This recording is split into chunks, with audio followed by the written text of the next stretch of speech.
So I had an exhaust leak coming up from my headers. Really annoying when driving. Didn't get all the takeoff power.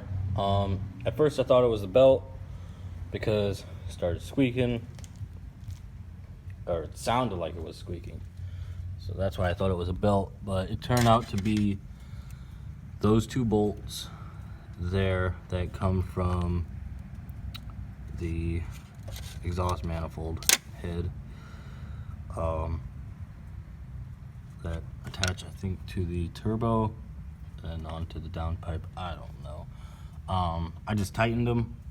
It's real simple, easy.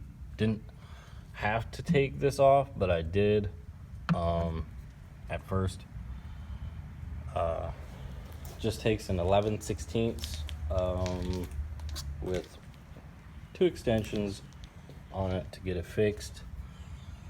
I'll probably, I don't know, get it checked out, bigger turbo maybe, make more boost, you know, the dream. But yeah, it was very easy. I'll try to get a better view down here of those two right there. And there's the downpipe. It's very freaking hot now because I just got back from running it. But yeah, I hope this helps anybody that has an exhaust leak on this type of car, this type of motor, because didn't really find a video on YouTube about it, so that's why I'm putting this thing on there to just check those out if you guys need help.